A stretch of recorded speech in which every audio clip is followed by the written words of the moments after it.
precisely, that the point is that we recognize that we are animals.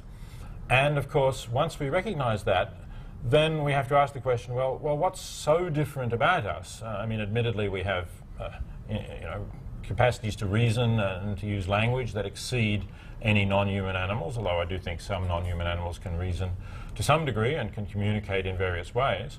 But I mean, that's not enough. For me, what's crucial is that we share with them the capacity to suffer. What's that famous quote from Bentham? Right, yes. He says, hello,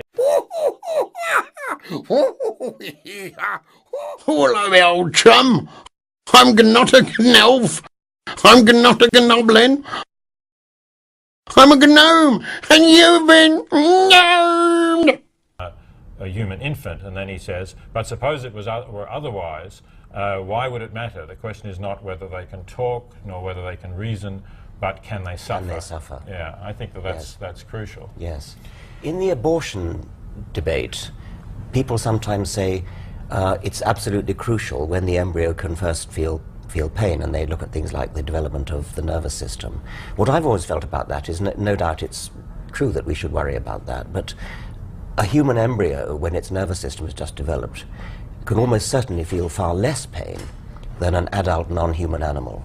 And therefore there is a massive inconsistency between people who place great weight upon the exact moment when the human embryo starts to feel pain. Well, indeed, that's absolutely right. I think that certainly a pig or a sensitive animal like that would be much more aware of its circumstances and capable of feeling pain than a human embryo. And the other thing that's relevant to the abortion issue is that I think for any woman, having an abortion is a serious decision that she will only do if she has something quite important at stake. Whereas, I mean, people who are prepared to just go into the supermarket and buy some ham don't need to do that at all. They could easily eat something else. And so they're, in fact, supporting the pain that is inflicted on those animals during their factory farm lives and in the process of slaughter for a very trivial reason. And so they certainly shouldn't be looking askance at women who have terminate their pregnancies for much more serious reasons, at least not on the grounds of pain that might be inflicted on the fetus. There's an argument that's attributed to Russell, which goes something like, if you carry this line of thinking to its logical conclusion, we wouldn't be eating oysters and lettuce leaves and things like that. Well, I mean, Russell was a great philosopher, but he said some things that were a bit silly, and that's one of them. I mean, lettuce, I'm sure that lettuces don't feel pain at all. There's no evidence to suggest they could. I'm also really quite doubtful whether oysters can feel pain. I mean, okay, so maybe they're animals, and people might say, well, if you're prepared to eat oysters, you're not really a vegetarian or a vegan.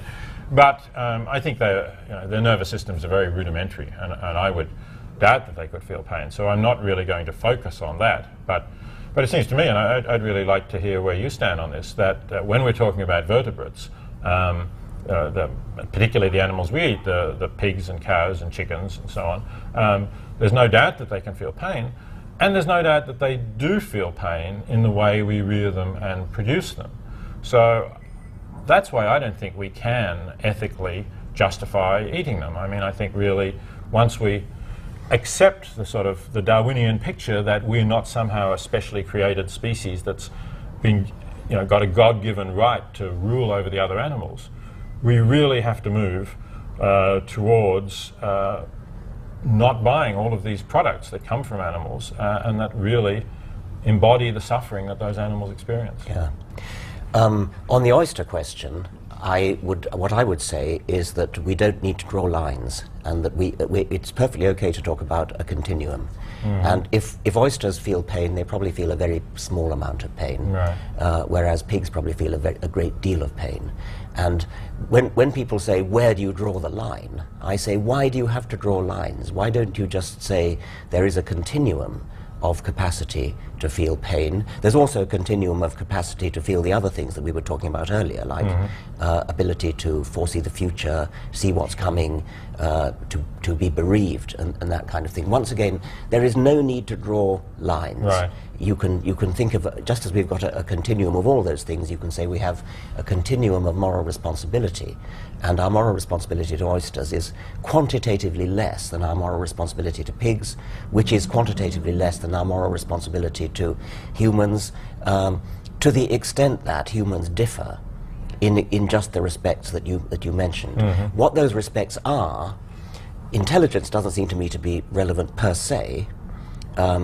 A capacity to feel pain is highly relevant, and I suspect you're right that there's no evidence to suppose that it's any worse, any more painful for a human to have a knife drawn through its throat or something than for a pig. So the only justification I can think of for eating meat, and I confess that I do eat meat, is the one you raised earlier, which is the difference in ability to know what's coming, ability to feel fear, ability to feel bereaved, and things like that.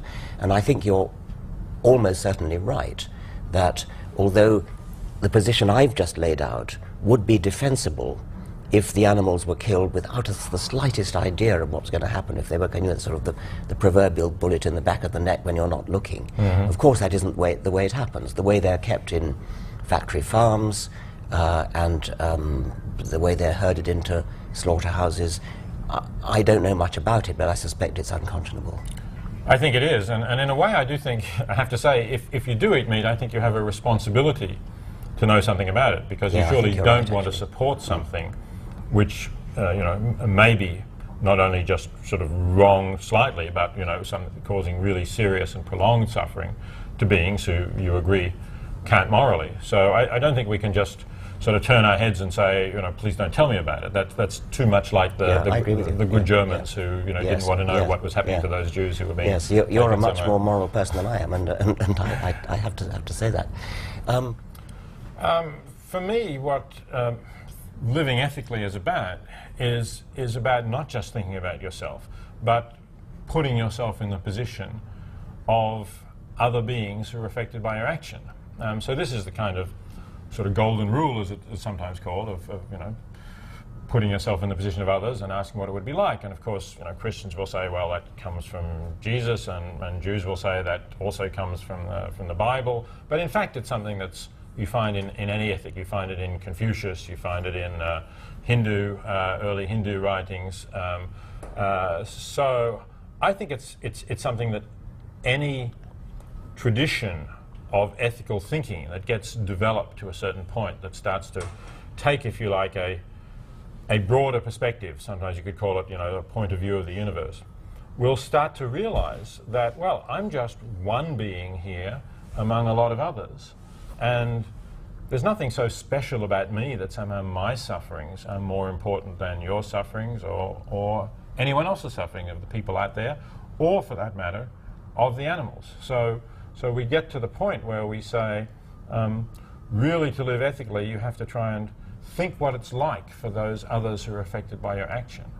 And, if you say, well, why care? Of course, it's possible not to care, but then you're just cutting yourself off from a part of reality, which is there. You're denying that it matters when, when you look at it as objectively as you can, it's obvious that it matters to them as it matters to you. Which leaves me in a very difficult moral position. I mean, I clearly, I think you have a very, very strong point when you say that anybody who eats meat has a very, very strong obligation to think seriously about it. And I don't find any very good defense. I find myself in exactly the same position as you or I would have been, well, probably you wouldn't have been, but I might have been 200 years ago, talking about, 200 years, perhaps a bit longer ago than that, talking about slavery, where somebody like Thomas Jefferson, a man of very sound ethical principles, kept slaves.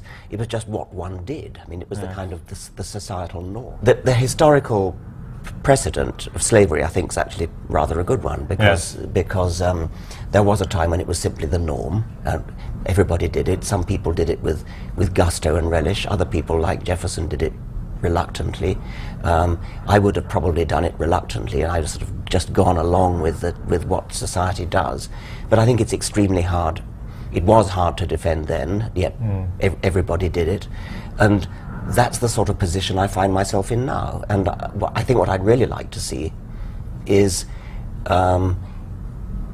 people like you having a far greater effect upon, I would call it consciousness raising, really, having and try to swing it round so that it becomes the societal norm not to eat meat. Yes, absolutely, and I think what you're talking about is the pressure of social conformity, and yes. I think we're very much a conforming animal, and it's very hard to do things sometimes against the prevailing norms, and that's why it was hard for people who had some scruples or doubts about slavery to actually imagine that they could abolish it and live without. So I think that's, you know, we are making it more acceptable. I think in a way the animal movement is making progress. I mean, you can walk into any supermarket here and you'll find meat substitutes, meat alternatives, vegetarian dishes, you'll find soy milk, of course, and so on.